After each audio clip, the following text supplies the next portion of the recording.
Alors, bonjour à tous. Pensez à bien fermer vos micros pour ceux qui arrivent petit à petit.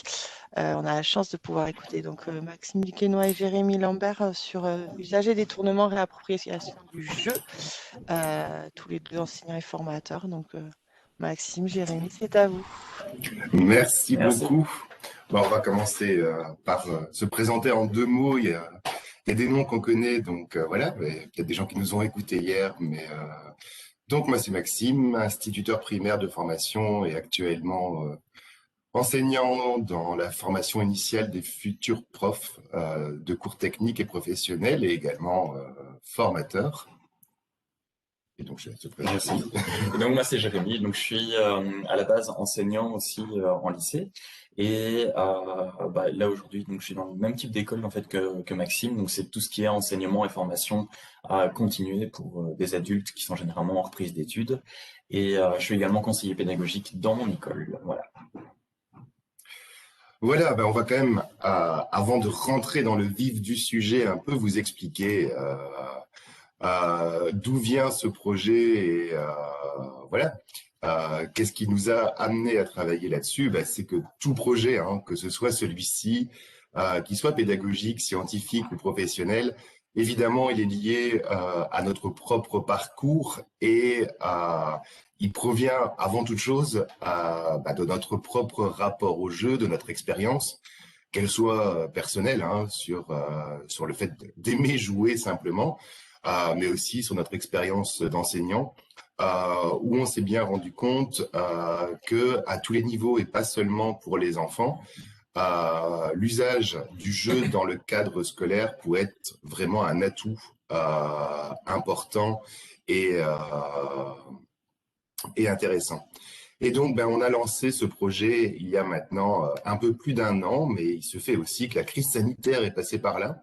Et donc, comme vous pouvez l'imaginer, il a fallu réduire considérablement notre projet parce que c'était pas dans les priorités du moment.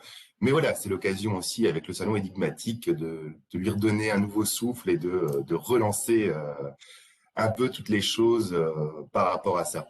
Alors, on ne va pas les répéter bêtement, ce qui a déjà été dit intelligemment par Margarita Romero, Eric Sanchez, Julien Alvarez et tous les autres déjà hier. Mais c'est quoi le jeu finalement? Si on part sur les différentes définitions comme Roger Calois, c'est une activité qui doit être libre, qui doit être circonscrite pardon, dans l'espace, dans le temps, et donc c'est vraiment un moment séparé et a fortiori en classe.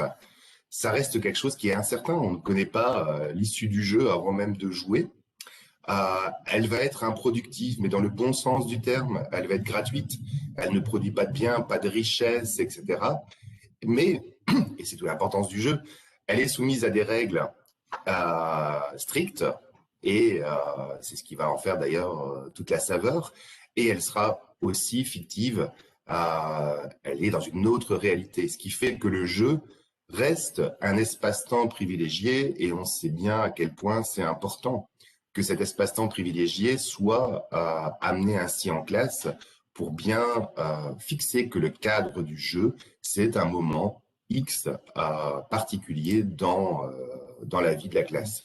Pour rebondir peut-être sur un élément que Maxime ici vient de rappeler, la question de la régulation, c'est vrai qu'il ne peut pas y avoir de jeu en soi s'il n'y a pas de jeu au sens propre, s'il n'y a pas de règles. Et on le sait bien, c'est par la maîtrise précisément de ces règles, et c'est par le fait qu'on connaît ces règles, qu'on a assimilé, qu'on a intégré ces règles, que précisément on va pouvoir créer des espaces qui sont des espaces de battement dans lesquels on va pouvoir s'introduire, avec lesquels on va pouvoir jouer. C'est, si on voulait faire une comparaison, c'est la même chose que la maîtrise de la langue. C'est grâce à la maîtrise de la langue et la maîtrise ou des structures grammaticales, etc., que du coup, on va pouvoir à ce moment-là jouer et commencer à jouer avec la langue, créer des écarts dans la langue qui vont amener à développer aussi la langue et les capacités littéraires. Voilà, on est une comparaison. Voilà, et si on continue rapidement, hein, parce que notre but est de vous emmener dans les jeux plus que vous donner un cadre théorique.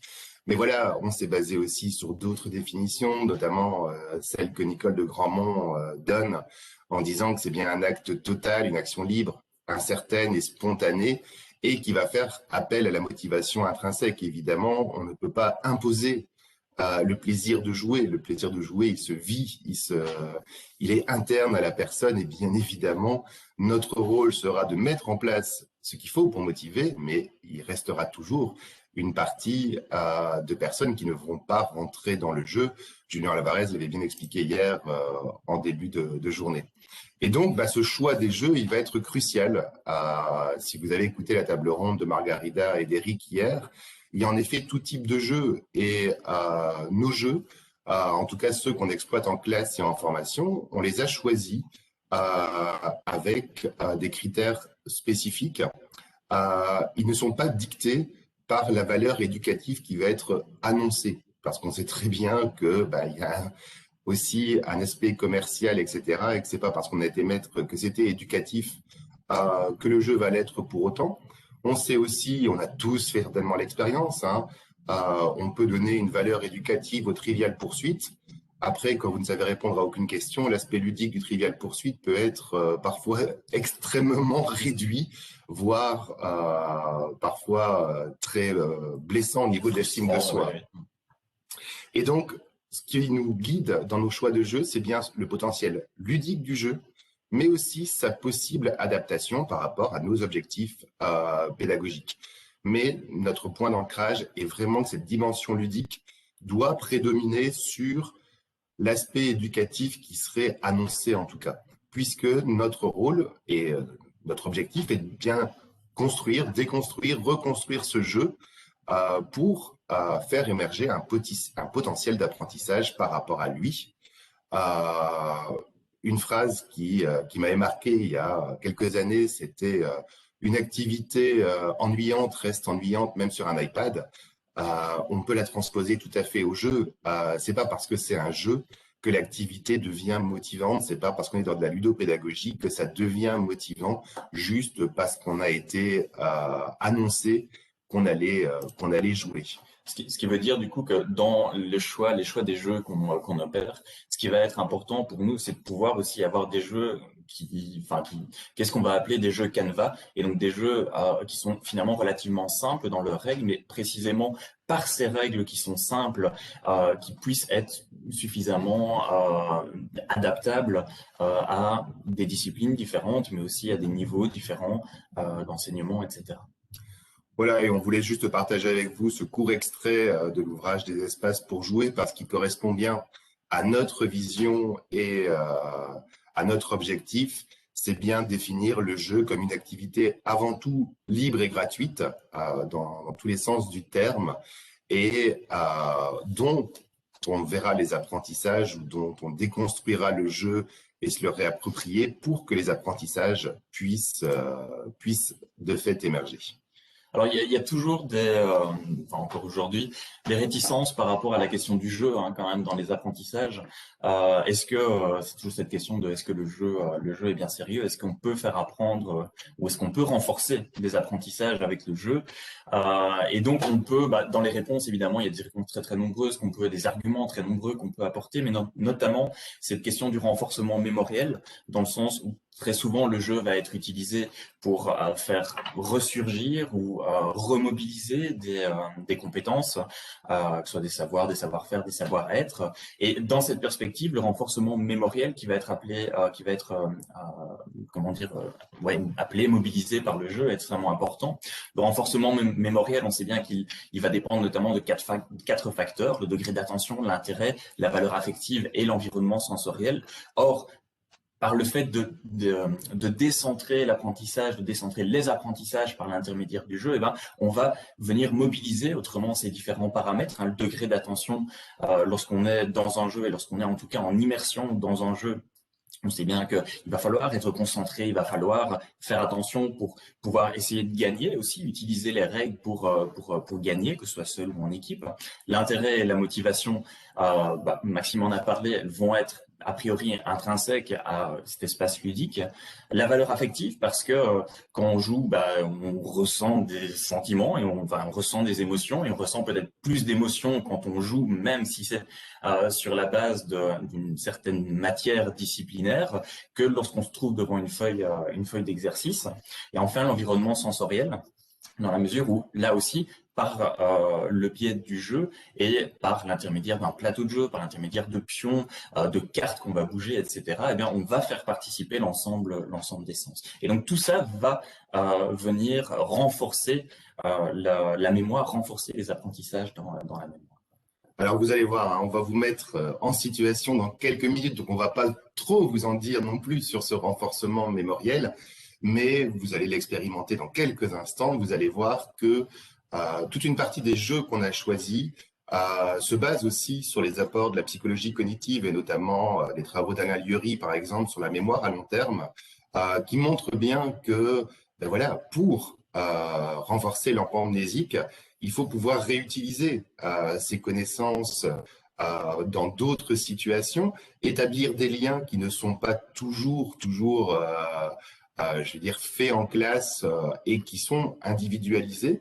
Et donc, dans différents jeux qu'on va vous proposer, vous allez vous rendre compte que on va activer des éléments de votre mémoire à long terme, certainement, mais qui seront aussi mis en parallèle avec votre capacité d'attention, avec votre sens logique aussi, votre capacité à établir des liens.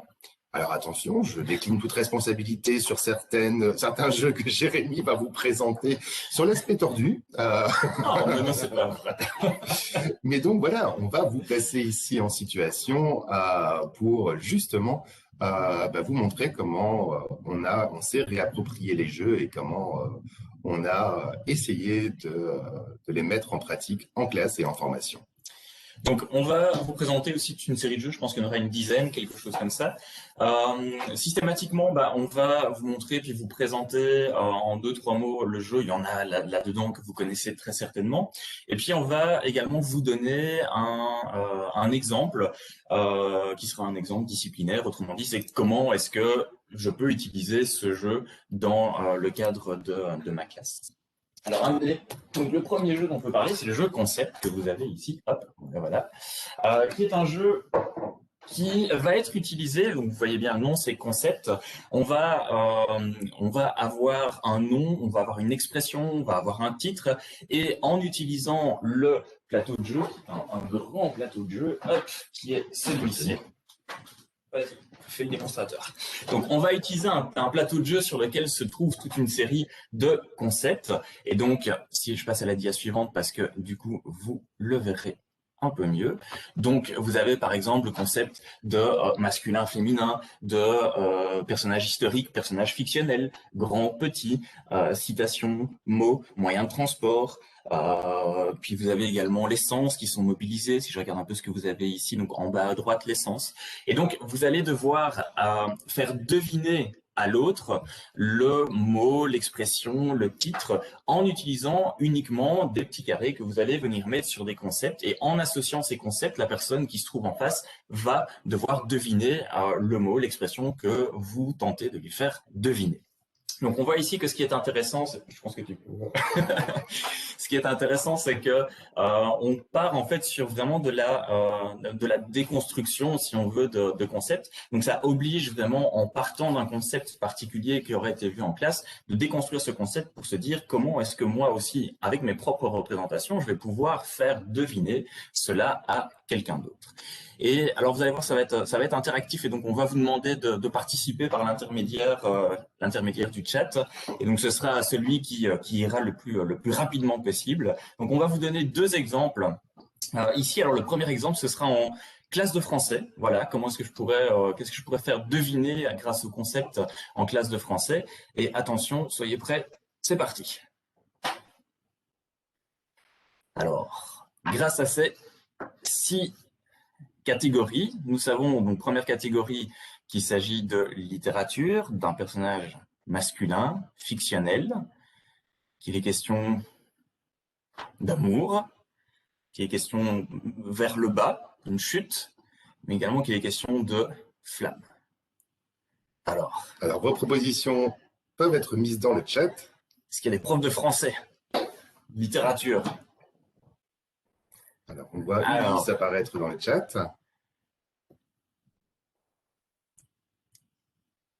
Ika, ouais.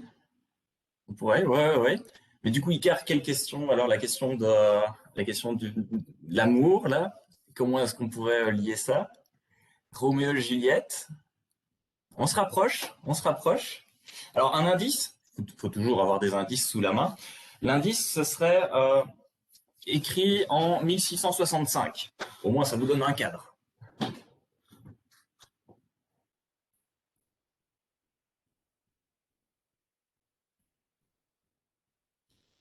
Et on est bien ici sur un personnage.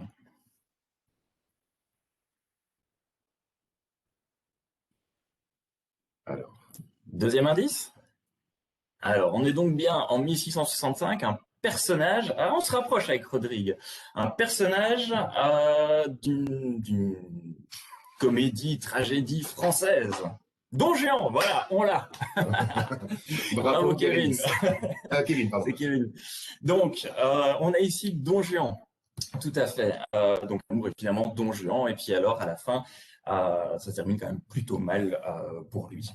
Alors, donc ça, c'est une première étape. Et évidemment, en tant qu'enseignant, après, on pourrait donner des points supplémentaires. Et ces points supplémentaires pourraient se faire alors de manière un peu plus classique, du style en disant, bah voilà, et tiens, pour un point supplémentaire, et à ce moment-là, c'est pas uniquement la personne ou le groupe qui aurait deviné, mais ça pourrait être aussi les autres personnes ou les autres groupes. Tiens, pour un point supplémentaire, bah, qui est l'auteur de Don Juan, ou encore à quel courant littéraire est-ce que ça appartient. Et donc, on part du jeu, mais alors après, on ricoche vers d'autres choses. Voilà, et certains disent dans le chat, c'est pas évident, mais c'est aussi toute la richesse du jeu. Vous avez vu aussi les éléments que vous avez proposés, si on reprend Icar ou autre chose, et c'est là-dessus aussi qu'on vous interpellait sur l'aspect mémoriel, notamment pour commencer justement à établir des liens entre différents personnages ou ici en littérature, différentes œuvres pour dire, ben voilà, vous voyez bien que dans le schéma narratif, il y a des choses qui reviennent directement. Mais on va laisser la place à une deuxième. Oui, et donc du coup, là, le rôle de l'enseignant est important aussi pour accompagner, justement pour faire, ah bah tiens, tu dis Icar, mais pourquoi est-ce que tu dis ça? Et alors du coup, pour faire émerger aussi les représentations des élèves. Un deuxième exemple, toujours avec concept, et cette fois-ci, c'est en SVT, en biologie. Alors, on a concept aussi bien animaux que végétaux, quelque chose à l'intérieur. Alors, ce que vous avez, le deuxième en bas à gauche, ça indique une multitude. En haut, en haut à droite, la flèche qui va vers le bas, ça indique quelque chose de petit, quelque chose de rond et quelque chose d'aqueux. Alors oui, j'ai la réponse ici. C'était effectivement ici une cellule. Bon, alors après, c'est moi ma façon évidemment aussi de voir et de conceptualiser la cellule. Donc moi je suis à la base, je suis prof de français et donc je vous avoue que les exemples en sciences et les exemples, il y a un exemple en maths qui viendra après, j'ai dû quand même faire appel à des souvenirs parfois très très lointains. Et donc à nouveau ici concernant la cellule, on pourrait aller plus loin en disant bah tiens, pour, je sais pas, pour 2 points supplémentaires, est-ce que vous pourriez citer 4 organismes qui se trouvent dans la cellule? Et puis alors après, on peut embrayer avec un autre groupe, une autre équipe, quoi. Donc ça, c'était pour un premier jeu, qui est le jeu concept. Le deuxième qu'on va vous présenter, c'est un jeu qui est très très similaire. Ça fonctionne exactement de la même façon. C'est le jeu, donc qui est le jeu Imagine, vous avez la boîte ici, et qui est un jeu qui fonctionne avec, alors parce que ça se voit pas très très bien comme ça, avec des cartes qui sont en fait des cartes transparentes sur lesquelles vous avez des formes, des objets, etc. qui sont indiqués. Et alors vous allez devoir superposer, vous allez devoir associer ces cartes transparentes à nouveau pour faire deviner un mot, une expression, un titre, etc. Alors autant le jeu concept, on a aussi choisi des jeux qui étaient des jeux que vous ne devez pas forcément acheter, mais où ce qui nous intéresse, c'est vraiment le mécanisme ludique. Avec le jeu concept, en fait, vous allez retrouver, si vous allez sur le site du jeu, vous avez les aides de jeu qui peuvent vous servir en fait de plateau et qui sont disponibles en PDF. Et donc, ça vous permet directement de pouvoir jouer grâce à ça. Avec par contre le jeu Imagine, si vous n'avez pas les cartes transparentes, évidemment, c'est beaucoup plus compliqué. Donc, même principe pour cette fois-ci. Le premier exemple qu'on vous donne, le premier défi qu'on vous donne, c'est en histoire. Alors, tenez-vous prêts. Accrochez-vous, sortez votre café et tout ce que vous avez besoin. Et attention, vous avez un con ici. Le chat à votre disposition pour mettre vos réponses. Et on parle d'un événement historique. Je crois que si quelqu'un trouve, je suis prêt à lui ramener une boîte de pralines directement depuis Bruxelles, quelle que soit sa localisation. Alors non, c'est pas la pandémie, c'est vrai que ça aurait pu.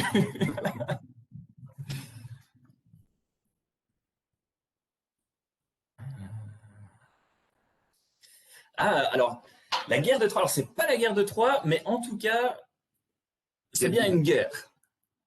Kerlo, non. Deuxième guerre, bombe atomique, napoléonienne. Alors, regardez bien la disposition des cartes qui se trouvent ici au milieu, avec des cartes qui sont au-dessus, des cartes qui sont en dessous. Je vois URSS apparaître. C'est que quelqu'un s'est vraiment intéressé aux détails de certaines images, et donc vous avancez bien en comprenant qu'il faut regarder dans tous les détails. Oui. Les cartes qui se trouvent sur votre gauche sont des cartes qui devraient vous indiquer, en tout cas vous renseigner par rapport plutôt au lieu. Évidemment, on fait avec les cartes dont on dispose dans la boîte de jeu. Et donc, il faut essayer de chipoter pour essayer d'arriver à quelque chose. Alors, dans le chat, on voit apparaître de nombreuses guerres, mais encore aucune qui soit la bonne pour l'instant.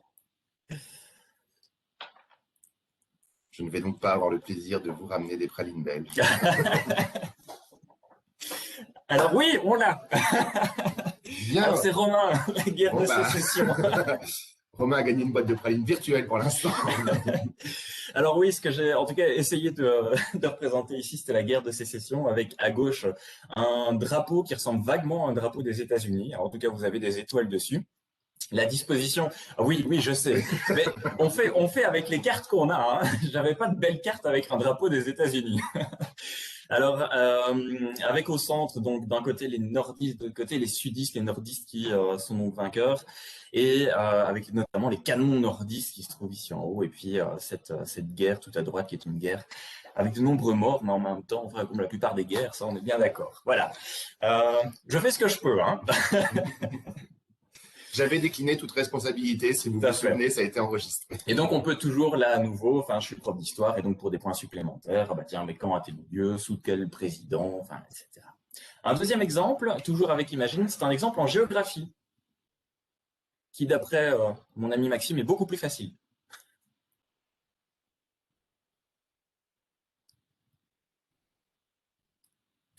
Alors, évaporation. Non, triangle des Bermudes.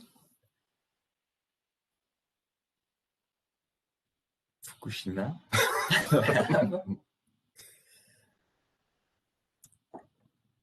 Alors, normalement, la carte qui se trouve tout à fait sur la gauche devrait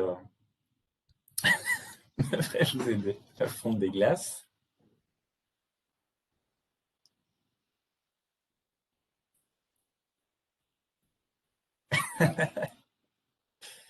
Avec le triangle des Bermudes, il y avait en tout cas une idée qui commençait à apparaître. Oui. Si vous associez ça à nouveau aux 3 triangles que vous avez sur la gauche,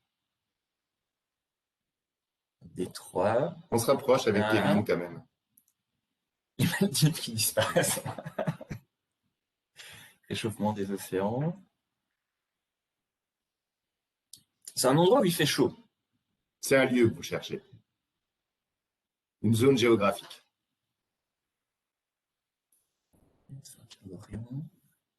Japon.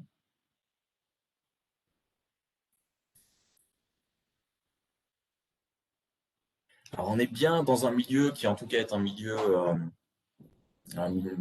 aqueux, enfin un milieu où on va retrouver de l'eau, et d'ailleurs c'est très important. Au niveau des formes, du coup la forme est importante là aussi. Mais il ne s'agit pas du triangle des Bermudes, mais c'est bien cette forme triangulaire qui Qui est va vous importante. guider.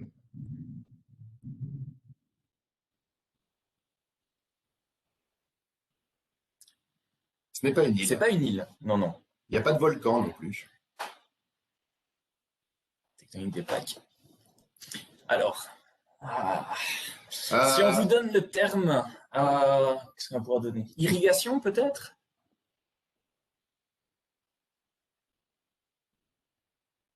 Oui. oui, Alors, ben voilà. c'était bien le delta du Nil. Il s'agissait bien du delta du Nil avec les trois pyramides de Gizeh qui se trouvent ici sur le côté. À nouveau, on peut enchaîner pour un point supplémentaire, donner trois des plus grandes cultures que l'on va retrouver dans le delta du Nil, ou encore citer quatre pays, outre l'Égypte, qui partagent le bassin hydrographique du Nil, etc. Et donc après, on peut enchaîner. Et le rond rouge. Ah oui, oui, pour moi c'est le soleil. C'est parce que dans ma tête il fait très très chaud. Il faut savoir que pour Jérémy, dès qu'il fait plus de 15 degrés, il fait très Oui. chaud. Hein. Donc automatiquement, vous risqueriez d'avoir des soleils à chaque fois. Mais ça montre, c'est ça qui est intéressant, c'est qu'on est vraiment ici on a déjà parlé, enfin dans d'autres ateliers, etc., de conflits socio-cognitifs, mais on voit là qu'on rentre bien vraiment dans des entre guillemets des conflits de représentation et dire ah ben enfin mais qu'est-ce que tu as voulu dire par là, toi? Ah oui, mais parce que tu vois les choses comme ça, etc. Ça montre aussi hein, toute l'importance qui a déjà été relevée dans de nombreux ateliers du débriefing, justement, de pouvoir, au-delà du jeu, voir justement ces représentations. L'avantage d'un jeu comme Imagine, c'est évidemment, vous avez les cartes qui existent, mais on pourrait imaginer avec la classe, avec les élèves, créer des cartes supplémentaires, puisqu'on est simplement sur du papier plastique, où on pourrait imprimer éventuellement d'autres images qui viennent s'ajouter. Et je vois ici Christelle qui indique, bah oui, on pourrait inventer toute une histoire avec ces images en français, en art plastique. Et vous allez voir qu'on va vous proposer aussi d'autres jeux dans cette même démarche par rapport à ça. Alors, on va passer à un troisième jeu. Ici, donc oui, donc c'était bien le delta du Nil. Alors, ce troisième jeu, Codenames, consiste c'est un jeu d'espionnage, et donc vous allez jouer par équipe de deux. Et la manière dont ça se présente, vous allez avoir, alors on ne voit pas très bien dans la présentation ici, vous allez avoir toute une série de cartes en fait avec des mots qui vont être placés les uns à côté des autres, comme ça, et qui vont former un rectangle, un carré qui a un carré de 5 mots sur 5. Et l'objectif, ce sera pour un des membres du groupe de faire deviner à son coéquipier un certain nombre de mots qu'il doit lui faire deviner parmi ces 25 mots en lui donnant un indice. Et donc en lui donnant, si je dois faire deviner par exemple le mot zèbre qui se trouve dans les 25 mots, eh bien je vais donner à mon coéquipier l'indice animal. Et je vais ensuite dire, bah voilà, animal 1, ça veut dire que grâce à cet indice animal, tu dois retrouver un mot parmi les 25 mots qui doit correspondre à cet indice. Si ce n'est que, et c'est là évidemment où ça se complique, il ne faut pas faire deviner à son coéquipier les mots de l'autre équipe. Et il y a aussi, dans ces 25 mots, il y en a un qu'il ne faut absolument pas faire deviner à son coéquipier parce que sinon, alors on perd la partie. Alors c'est à nouveau un jeu qu'on va pouvoir,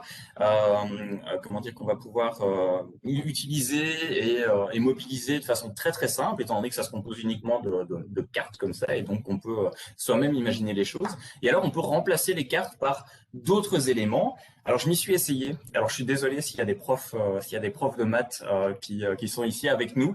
J'ai vraiment fait comme je pouvais. Voilà. Et donc je vous propose l'exemple suivant. Donc qui est un exemple ici, donc vous voyez 4 sur 4, où vous avez donc des mots, vous avez un portrait, vous avez des graphiques, etc. Mon indice, c'est le mot cosinus 4, ce qui signifie qu'à partir de cet indice cosinus, j'espère en tout cas que vous pourriez repérer 4 des éléments qui seraient donc en lien avec cet indice. Alors évidemment, en plus par le chat, c'est plus compliqué ici de donner sa réponse. Crazy Theory arrive dans la suite de la présentation, Oui. on en parlera. Alors, à mon avis, je pense qu'on peut passer à la réponse parce que, parce que moi-même, en plus avec la réponse, voilà. Donc, cosinus 4, oui, c'est ça. Alors effectivement, la question d'hypoténuse, hein, la question ici du triangle rectangle, Pythagore. Donc vous avez en haut sur le troisième, hein, sur le troisième en haut, hop, qui reprend ici une formule aussi. Et puis alors vous avez un graphique, cosinus qui se trouve donc juste à droite du mot hypoténuse. J'ai fait comme j'ai pu, voilà, mais ça vous donne une idée de la manière dont on peut fonctionner, dont on va pouvoir associer des choses et amener les élèves à associer des éléments entre eux qui ne sont pas forcément des mots, mais qui peuvent être aussi autre chose que des mots. Voilà, et c'est l'occasion aussi de vous montrer aussi ce qu'on fait. Et, le projet de l'atelier de Ludo, c'est de tester ces jeux, de pouvoir les tester en classe et en formation. Et ensuite, on réalise des fiches pédagogiques où on fait intervenir en fait deux personnages. Donc Ludo, qui est le représentant, la représentation d'un joueur généralement adolescent et voilà, qui présente rapidement le jeu, mais aussi son aspect ludique et le plaisir qu'il a pu prendre à y jouer. Et le professeur Spiel, qui lui intervient pour donner une valeur éducative et des pistes pédagogiques. Et donc, par exemple, il y a bien sûr les pistes que Jérémy vous a proposées, mais il faut savoir que, par exemple, Codenames existe en anglais. Et je dirais, dans ce cas-là, la réappropriation, elle se fait de manière assez simple pour pouvoir ainsi le faire. Voilà. L'URL de l'atelier de Ludo, en fait, c'est portailleduc.net. Il sera dans le PowerPoint et dans les ressources. Bien que je vous dis tout de suite, toutes les fiches ne sont pas encore en ligne, mais ça va suivre très, très, très rapidement. Voilà, et donc on va poursuivre avec un autre jeu, enfin deux autres jeux en fait, exactement. Il s'agit de comment j'ai adopté un gnou et de comment j'ai adopté un dragon. Voilà, les deux jeux sont assez similaires, hein. Ils sont édités par la même maison d'édition et l'avantage et l'intérêt du jeu, c'est que en fait vous avez des différents dés, vous les voyez apparaître, qui vont permettre de raconter une histoire. Alors déjà l'intérêt du jeu, c'est qu'il est très drôle. On est dans un jeu très très drôle puisque déjà rien que par le titre, hein, comment j'adoptais un gnou ou un dragon, vous imaginez bien qu'on n'est pas ici dans quelque chose de très sérieux à la base. Et puis, vous allez avoir des cartes avec des thèmes dont, voilà, le crime était presque parfait, j'ai un doigt magique, Ian, le petit âne coquin, etc., etc. Vous allez lancer les dés et vous allez en fait raconter une histoire, sachant que chacun des dés va être un connecteur logique en fait dans votre récit pour créer ainsi votre récit. Alors ça, c'est le jeu en lui-même, qui est déjà un jeu très amusant et très intéressant, notamment pour travailler l'expression orale, bien évidemment. Très drôle, parce qu'on peut se lâcher très vite. Rassurant aussi pour les élèves, parce que, évidemment, prendre la parole en classe n'est jamais facile. Et toute l'importance qu'on indiquait au début d'un espace-temps privilégié pour le jeu se montre bien ici, où, voilà, on va prendre la parole, mais c'est juste drôle. Dans un premier temps, ce sera l'occasion comme ça de jouer avec le jeu. Et plus on va y jouer, plus c'est facile. Évidemment que dans un premier temps, c'est un peu, voilà, un peu plus complexe. Nous, ce qu'on propose souvent, c'est de le faire en sous-groupe en classe, pour justement qu'il n'y ait pas l'effet du public, etc., qui peut être parfois un peu difficile avec les élèves.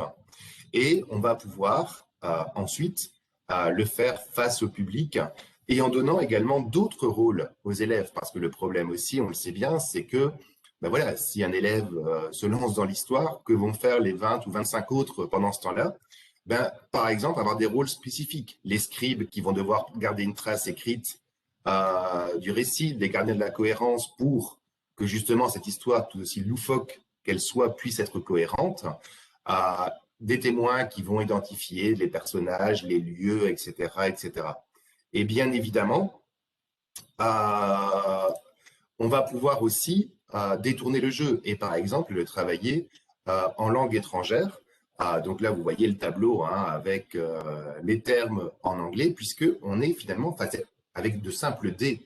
Et donc, c'est un jeu qu'on va pouvoir très facilement retravailler au niveau des langues étrangères, par exemple. Voilà.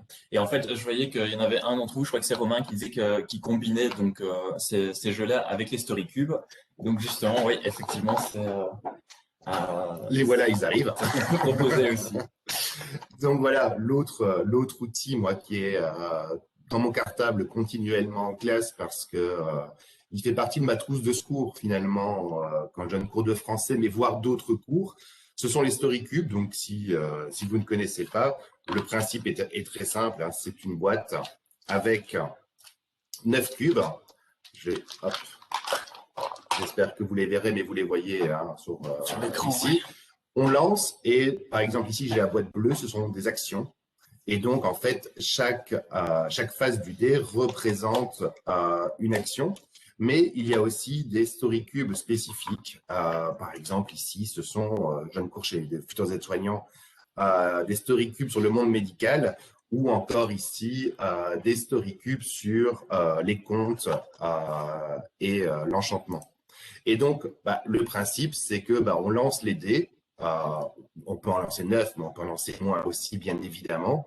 On commence par Il était une fois, et puis voilà, en se référant aux différents symboles, on va ainsi construire une histoire. Donc, on est dans quelque chose d'assez similaire à comment j'adoptais un gnou ou un dragon. Mais voilà, on va pouvoir aussi après passer dans l'interprétation. On va un peu se rapprocher de concepts. Avec voilà, à quoi fait penser la tortue, à la lenteur, etc., à la protection par sa carapace ou autre chose. On va pouvoir mélanger les boîtes, etc. Je vois que dans le chat, en effet, avec Dice Maker, on va pouvoir créer ses propres dés. Si vous êtes adepte de Geniali, il existe pas mal de Geniali déjà existants avec des adaptations de Story Cube sous forme de Geniali. Et donc, en fait, on projette le Geniali et on va pouvoir utiliser par rapport à ça. En quoi c'est important? Vous parlez de psychologie cognitive au début. On sait clairement qu'au niveau de la mémorisation, on dit souvent l'expression une image vaut 1000 mots, mais on sait que d'un point de vue cognitif, c'est très important et que l'image mentale va favoriser la mémorisation, ce que va permettre notamment ici les story cubes, c'est-à-dire faciliter aussi de pouvoir créer des liens entre les symboles et de pouvoir justement intégrer plus facilement ces différentes choses. Et pour rebondir sur ce que vient de dire Maxime, donc Maxime a parlé ici de l'image mentale et ce qu'on peut ajouter également à ça, c'est la question de la connexion, puisque un nouvel apprentissage va pouvoir venir s'intégrer vraiment dans la mémoire que par la connexion qu'il va pouvoir, les connexions qu'il va pouvoir créer avec d'autres éléments qui sont déjà dans la mémoire. Or, on est ici dans les types de jeux où on crée des connexions et où les élèves créent des connexions tout le temps. Voilà, et bien évidemment, comme toute activité, on peut imaginer des prolongements intéressants, notamment écrire son récit via un traitement de texte, travailler l'écriture collaborative via des outils d'écriture collaborative en ligne ou en classe, mais également, pourquoi pas, s'enregistrer et faire un podcast ou même une vidéo avec l'élève si on dispose de tablettes en classe pour créer ces récits et avoir ainsi différents récits qui viennent se compléter. Les story cubes sont quand même pour ça, je trouve, un outil vraiment intéressant parce que très facile d'accès et qui laisse toute la place à la créativité de l'élève, mais aussi de l'enseignant pour le faire. On vous transmettra les liens pour Dice Maker et pour les Geniali, etc. Dites-vous aussi que si vous avez juste un petit passage dans un magasin de loisirs créatifs, vous allez très facilement trouver des dés en bois vierge sur lesquels vous pourriez rajouter vos propres icônes, vos propres images, etc. aussi. Oui, simplement jouer avec des autocollants ronds et puis comme ça, en plus de ça, vous pouvez facilement réutiliser et puis refaire vos dés comme vous le souhaitez. Je vous donnerai juste un conseil par expérience. J'avais acheté des dés blancs sur lesquels on pouvait écrire au marqueur effaçable. C'est une très mauvaise idée, puisque quand vous lancez les dés, les dessins restent sur votre main et disparaissent. Voilà. Mais le site Tout pour le jeu, on ne voulait pas faire de pub, mais nous sommes de grands consommateurs du site Tout pour le jeu, si vous en cherchez. Un autre jeu très facilement, là aussi détournable, c'est le jeu Contrario, que vous avez. Il y a plusieurs boîtes différentes, parce qu'il y a plusieurs éditions différentes. L'objectif du jeu Contrario est de proposer une phrase, et uniquement en jouant avec la signification, donc les significations similaires, donc les synonymes ou les significations opposées, eh bien, il va falloir retrouver la phrase ou l'expression qui est l'expression initiale. Alors, je vous donne un exemple, donc tiré directement ici. Si je dois faire, donc la phrase que je vais vous donner ici, c'est Naples, ça commence. Et donc, par assimilation, on va dire, OK, Naples, ville, ça commence, je vais trouver l'inverse de ça commence, OK, ça se termine, ça se finit. Ah bah oui, Naples, ça commence, Capri, c'est fini. Voilà, bien vu. Je vous en donne un deuxième et puis après on verra ça en contexte. Une entreprise de jour. Alors souvent on commence avec les antonymes, voilà, bien vu. Une entreprise de jour, une boîte de nuit. Et non pas une prostituée. On ne relèvera pas le schéma mental qui a pu se passer. Alors, vous voyez, il y a Contrario, il y a Boxon. Alors, Boxon, c'est un jeu qui est pas très très connu, qui est sorti au début des années 2000 et qui fonctionne sur le même principe que Contrario, sauf qu'on joue uniquement avec des ressemblances de sonorités. Alors, on va vous donner un exemple. Cette fois-ci, c'est un exemple pour un tour de physique. Alors, que pourrait bien donner l'absolu particulier, un mauvais solide, un solide d'ouvri, l'instabilité de Cash ou encore le condensat de Bode-Stein. Alors, les profs de sciences, les profs de physique devant l'assemblée. Alors, ouais. Alors, Planck, oui, ça ne sera pas le mur, mais boson, ouais. Ça, on l'a, ce sera Il n'y a pas de zéro absolu.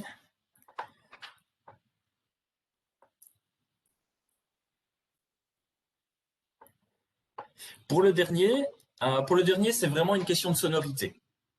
Uniquement une question de sonorité.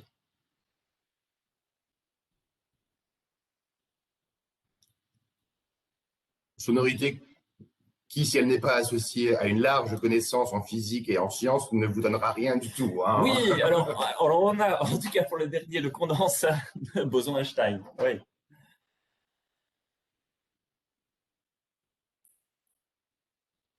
Ah, relativité, effectivement, il y a relativité quelque part.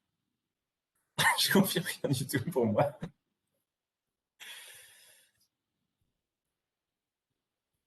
Ok, on vous montre les réponses? Alors, l'absolu particulier pouvait, par opposition, renvoyer à la relativité générale. Un mauvais solide, un super fluide.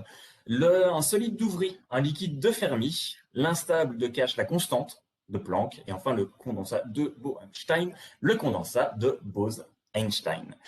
Voilà, donc à partir de quoi on peut jouer et puis après, évidemment, toujours ricocher sur ces différents éléments pour aller un petit peu plus loin, pour venir réactiver. Tiens, et vous vous rappelez ce que c'était? Tiens, là, il y a la formule pour ça, et hop, alors à ce moment-là, on embraye, mais à partir des éléments, qui est d'abord un élément unique. Désolé, Nathalie. Mais moi aussi, Nathalie, hein, je vous rassure, vous n'êtes pas la seule. Alors, évidemment, ici, les propositions qu'on fait ici sont faites par Jérémy et qui n'est pas du tout scientifique. Voilà, et qu'on pourrait faire en tant qu'enseignant pour les élèves.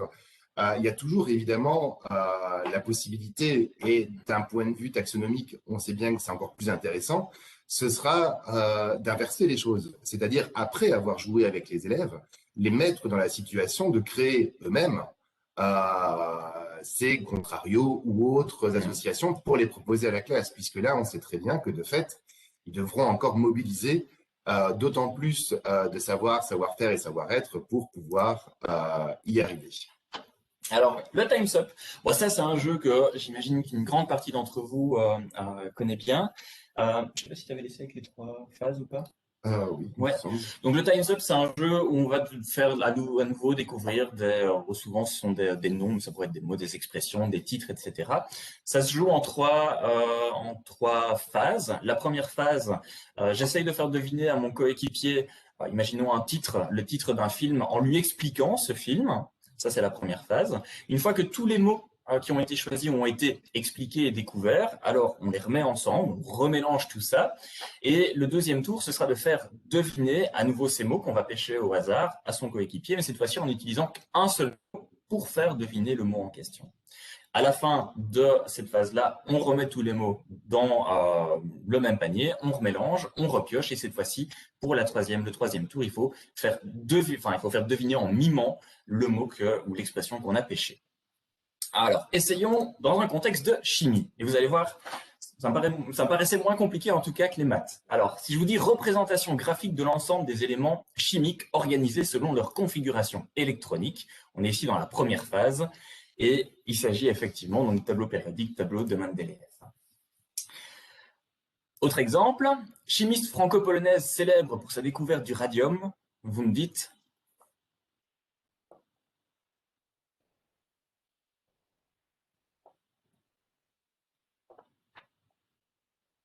On a le prénom, on imagine que... oui, j'avais pas vu, oui, c'est ça. Dans le chat. Voilà. Donc Marie Curie, effectivement. Troisième exemple. Élément numéro 7, symbole N, qui représente la majorité de l'atmosphère terrestre. L'azote, voilà. Vous êtes très très bon en chimie, bravo. Alors, il y a encore un exemple. Appareil de laboratoire destiné à produire une flamme ouverte avec du gaz pour chauffer des préparations. Attention, nous n'acceptons pas les fautes d'orthographe. Alors, c'est effectivement bien un becbenzène. Je sais pas, je crois qu'il y en a encore un quatrième. C'est tout. Ah non, voilà. Donc ça, ce serait imaginons pour le premier tour. Deuxième tour, si on devait dire qu'un mot, on pourrait dire atmosphère. Et là, dans ce cas-là, ça renverrait à azote. On dirait flamme, ça renverrait à facile, hein, quand même. C'est parce qu'on n'a pas beaucoup quand même de mots. Radium qui renverrait. Et alors ça va faire après à Marie Curie. Et du coup Mendeleïev qui renverrait alors au tableau périodique. Alors non, on n'a pas fait ici le troisième tour. Parce que sincèrement, pour mimer le tableau périodique, c'est un défi intéressant. Hein, on est d'accord, c'est un défi intéressant. Mais vous le voyez, ce qu'il a aussi, comme Maxime disait, évidemment, faire intégrer les élèves pour que ce soit les élèves qui construisent. Dans ce cas-ci, avec Time's Up, c'est une obligation, puisque eux vont écrire, par exemple, tableau périodique sur un mot, et la personne qui va piocher tableau périodique va devoir expliciter en disant, OK, tableau périodique, comment est-ce que je vais pouvoir lui faire deviner ça? Bah oui, le tableau périodique, c'est voilà, et donc c'est cet endroit avec des cases où sont organisés les éléments de chimie, etc. Oui, alors un dernier ici pour cette partie-ci, donc checklist, qui est, donc voilà, c'est celui-ci. C'est un petit jeu qui est très facile en tout cas dans sa mise en place et sa construction. Et je vous propose donc ici, il s'agit en fait de piocher 3 cartes, donc 3 lettres qui sont 3 lettres de l'alphabet. La personne qui est en face de vous possède également 3 lettres, et alors vous allez devoir deviner quelles sont les 3 lettres de la personne en face de vous. Et pour ça, vous allez soumettre des mots à l'autre, et l'autre va vous dire si, dans le mot que vous lui avez donné, s'il y a 1, 2, 3 ou 0 lettres qui sont correctes. Un exemple en cours de langue étrangère. Dans ce cas-ci, je sais que j'ai les lettres E, M et T. Mais ça, c'est l'exemple de base, hein, je dirais. Donc, j'ai des catégories, donc je dois donner à l'autre un mot de la catégorie en question, donc corps humain, fémur, et cette personne me répond, bah non, il n'y a pas de lettre commune. Animaux, menthe, oui, il y en a une. Maison, garage, il y en a deux. Cuisine, russe, oui, j'ai découvert ce qu'était qu'une russe. Voilà, je ne savais pas, c'est une casserole, mais j'ai découvert ça. Et donc là, il y a une lettre. Et alors, télévision, Magnum, là, il y a deux lettres qui sont deux lettres communes. Et alors, par déduction et par logique, alors j'arrive à retrouver les lettres de mon adversaire qui sont donc ici le G, le A et le S. Alors c'est une sorte de mastermind, oui, tout à fait. C'est exactement la même démarche logique que pour le mastermind. Donc le jeu à la base, donc, enfin, celui que j'ai ici, il est en français, mais on peut à ce moment-là l'adapter pour une langue étrangère. En l'occurrence ici, j'ai pris de l'anglais, ce qui permet de travailler le vocabulaire par rapport à des catégories aussi, puisque à chaque fois, vous devez dire un mot qui fait partie de la catégorie. Donc ici, je sais que je possède les lettres E, R et L. Les mots que je propose sont donc sweater, métro, Draco, cheese avec une majuscule, normalement Draco, cheese, et puis bricklayer. Et donc à partir de là, alors je commence à regarder pour voir quelles sont les lettres qui pourraient être les lettres de mon adversaire. Je pense que tu peux passer au suivant. Donc je sais que dans Sweater, il n'y en a pas. Je sais que de toute façon, j'ai déjà le et le L. Donc le S, le W et le A ne sont pas dans ces lettres non plus. Dans Métro, il y en a un, donc ça peut être ou bien le T ou bien le O, puisque les autres lettres, je les possède. Dans Draco, il y en a deux. Alors je sais que ce ne sera pas le R. Ça peut du coup être tout le reste. Et puis alors, vous voyez qu'au fur et à mesure, en éliminant les lettres, eh bien, vous retombez alors sur les lettres de votre adversaire. Donc voilà, ça c'est une façon détournée d'utiliser le vocabulaire et en même temps de faire fonctionner les facultés logiques aussi de vos élèves. Et par ailleurs, en langue étrangère, ce sera aussi l'occasion de leur faire prononcer consonnes et voyelles, etc. dans le jeu, dont on sait très bien que c'est parfois difficile. Je ne vous ferai même pas l'affront d'essayer de vous prononcer les lettres en anglais. Et donc, se pose la question, puisqu'on arrive tout doucement à la fin de l'atelier, il nous reste 10 minutes, que vous vous posez certainement, c'est OK, mais par où est-ce que je commence si moi je veux faire ça en classe? La première règle, c'est d'abord de jouer. C'est la première règle et le premier conseil qu'on peut vous donner, c'est de prendre d'abord du plaisir pour vous-même. Vous ne pouvez pas transmettre cette approche si vous-même, vous n'êtes pas à l'aise et vous ne prenez pas de plaisir avec le jeu que vous allez proposer à vos apprenants. Et puis, c'est d'identifier, comme on a pu le faire, de potentielles adaptations. Est-ce que ce jeu va être adaptable par rapport à mathématiques, par rapport à ma discipline? Et ce sera l'idée d'avancer aussi progressivement. Parce que, évidemment, on ne peut pas tout faire tout le début. Et donc, on va vous montrer ici quelques adaptations simples, en fait, celles par lesquelles on a nous-mêmes commencé. La première adaptation, c'est Trio Games. Alors, Trio Games, c'est un nom qu'on a inventé pour travailler les connaissances en langue étrangère. En fait, c'est très basique. Des cartes qui se basent elles-mêmes sur des jeux qu'on connaît bien, sur le principe du tabou, sur le principe de dessiner, c'est gagner.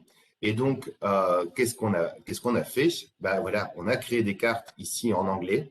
En fonction de la carte qu'on va retirer, on va devoir soit mimer, soit éventuellement faire deviner le mot, soit le dessiner. Et donc, c'est vraiment une approche de base, très, très basique qu'on a faite ici avec Trio Games, de se dire, voilà, finalement, quand je me lance, je peux faire dans Word ou dans n'importe quel traitement de texte un tableau avec 9 cartes. Je prends des pions d'un autre jeu, peu importe. Et voilà, j'ai un petit jeu qui me permet de me lancer, etc. Vous retrouverez en ligne les règles qu'on a établies pour Trio Games, mais vous comprenez bien que le principe du jeu est excessivement simple. Un deuxième jeu que j'affectionne particulièrement parce qu'il permet de travailler les intelligences multiples, c'est Creativity. Creativity, si vous connaissez, donc il faut faire deviner des mots. On peut les faire deviner sur le principe justement que je viens de vous expliquer pour Trio Games, en dessinant, en mimant, etc. Mais il y a aussi le fait de faire deviner des mots avec de la pâte à modeler, avec une tige de fil de fer qu'on va plier, avec le fait de siffloter ou de chanter. Et donc, voilà, de fait, on va aller plus loin dans les différents types d'intelligence. Et quand on parlait tout à l'heure de l'aspect émotionnel, etc., ça permet, et pour l'avoir testé, Creativity, de mettre à l'honneur certains élèves qui bien souvent ne se trouvent pas valorisés parce qu'ils ont une intelligence de type musicale ou pratique. Et donc ici, ça les met vraiment dans une position valorisante par rapport à d'autres types de jeux. Et oui, et ça amène parfois à des choses qui sont très très drôles, puisque en fonction de la difficulté, c'est-à-dire vous avez des mots pour lesquels c'est beaucoup plus facile de dessiner que de siffler, par exemple. Et donc quand vous avez le mot escargot, alors avec la pâte à modeler, avec un fil de fer escargot pour le faire deviner, ça va. Par contre, quand vous voulez tenter je vais faire deviner escargot en sifflant, alors là évidemment ça vous rapporte beaucoup plus de points, mais c'est quand même beaucoup plus difficile. Ah, je croyais que tu voulais siffler pour... Mais vas-y. Hein. Non, mais je ne maîtrise pas encore très très bien le sifflement de l'escargot. Alors, une adaptation de Creativity qu'on a proposée, c'était en fait de travailler Creativity en anglais et en néerlandais pour nos collègues. Alors, on a enlevé justement le sifflement et les chansons parce qu'on trouvait ça quand même un peu vache. On a gardé en fait certains mots qu'on a traduits bien sûr ici en anglais. Et donc, vous voyez que pour les cartes, bien, évidemment, les points obtenus dépendent de la difficulté de faire deviner. On a généralement beaucoup moins de points si je dois faire deviner une noix de coco en la dessinant que si je dois le faire avec un fil de fer ou en faisant le clown, etc., pour la faire deviner. Et on peut bien évidemment adapter le jeu. Ici, ça nous paraissait assez logique de l'adapter pour les langues étrangères. Mais on pourrait très bien, j'ai cru voir tout à l'heure que quelqu'un travaillait dans la mécanique ou autre chose, imaginez que vous ayez boulon, pas de vis ou autre chose à faire deviner. Bon, après, en chantant, ça me paraît compliqué. En sifflant, peut-être encore plus. Donc là, il y aura peut-être des choix à faire sur les adaptations que vous allez y apporter, notamment en fonction de l'âge de vos apprenants, en fonction de leur connaissance, etc. Et vous montrer aussi qu'on peut parfois aller dans son grenier, en l'occurrence dans la cave de sa belle-sœur pour ma part, rechercher des vieux jeux comme ici Pac-Man, qui doit être aussi vieux que moi, je pense, au niveau de la boîte. Le principe, vous le voyez sur la planche de jeu, on est sur un jeu de plateau assez simple, assez basique. Donc voilà, on met les pack-gommes sur le plateau, on met les Pac-Man, etc. Simplement, on a modifié ici les règles du jeu. Et on a utilisé en fait des petites cartes. Alors, vous n'allez peut-être pas bien les voir, je suis désolé avec le soleil. Mais en fait, on lance le dé, on récupère le nombre de cartes que le dé nous permet et on va travailler en fait la pensée algorithmique. C'est-à-dire que voilà, je vais avoir plusieurs cartes devant moi, j'ai avance d'une case, répéter 2 fois, attrape la pack-gomme, tourne de 90 degrés, de 90 degrés à gauche, etc. Et donc, voilà, l'élève devra faire avancer son Pac-Man, récupérer un maximum de pack-gomme, mais en prenant finalement ces commandes, on va retrouver par la suite dans de la robotique avec Scratch, avec Timio, etc. Mais finalement, sans se rendre compte qu'on est occupé ici de faire de la robotique, puisqu'on est simplement avec des cartes qui vont permettre de bouger. Et en effet, si vous avez vu dans le chat, j'ai découvert en préparant l'atelier que le jeu était ressorti et qu'il est de nouveau en vente dans une boîte carrée cette fois-ci, mais vous retrouvez le même plateau par rapport à ça. Alors, on a parlé de Crazy Theory, mais le temps tourne, donc on va aller relativement rapidement sur les derniers. Crazy Theory est vraiment un jeu excellent d'association d'idées. Certains le connaissaient apparemment via le chat. Crazy Theory a pour nous 2 fonctions très intéressantes. Tout d'abord, le fait de pouvoir associer des idées, des mots et des concepts comme d'autres jeux qu'on a pu vous présenter. Mais alors, je ne sais plus si c'est Romain ou Guillaume, je suis désolé, qui parlait d'avoir travaillé les fake news, etc. avec les StoryCube. Pour nous, Crazy Theory est vraiment un outil hyper intéressant pour travailler justement la fiabilité de l'information et les fake news, pour montrer aux élèves qu'une bonne histoire, finalement, ne tient qu'à pas grand-chose. Une situation, quelques personnages, et finalement, voilà, tout est cousu de fil blanc et on peut créer une théorie du complot très facilement, de manière assez crédible. Et Crazy Theory, pour nous, est une porte ouverte vers justement toute cette réflexion par rapport aux fake news dont on est quand même pollué pour l'instant. Et pour travailler aussi, ça peut se faire, par exemple, en cours de français ou en cours de langue, pour travailler l'argumentation, si on va un petit peu plus loin que simplement les associations de mots. Et un jeu, et on terminera par celui-ci, pour lequel on est juste séduit. Très fan. Parce que celui-là, finalement, il n'y a même pas d'adaptation à faire parce que il a vraiment, lui, une valeur éducative très intéressante.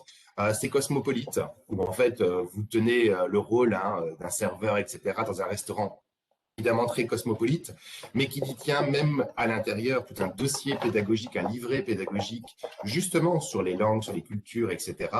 Et on est là avec un jeu, lorsqu'on veut travailler la multiculturalité, justement la perception, etc., qui est très riche et qui est très drôle. Je veux dire, c'est avant tout un jeu très amusant, mais qui recèle énormément de choses intéressantes au niveau culturel et intellectuel. Et qui est vraiment super intéressant à travailler en cours de langue, puisque l'objectif, c'est qu'il y a un serveur qui écoute une commande par l'intermédiaire d'une application, et cette commande, elle peut être aussi bien en anglais qu'en espagnol, qu'en swahili, et alors il doit répéter cette commande au maître d'hôtel, ce qui veut dire que on a des choses qui sont, je ne sais pas si vous arrivez à lire, mais des choses comme ça qui sont à devoir écouter et reprononcer, parce qu'on n'a pas l'écrit, mais donc vraiment pour travailler l'écoute et la prononciation, même de langue qu'on ne connaît pas, c'est vraiment très bien.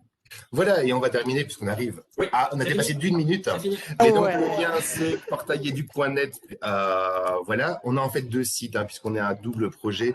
Il y a l'association Portail Éduc sur lequel on a les jeux. Et notre deuxième projet, mais qui est un peu en veille pour l'instant, c'est atelieredu.be. Vous avez dans les 2 rubriques le lien vers l'atelier de Ludo.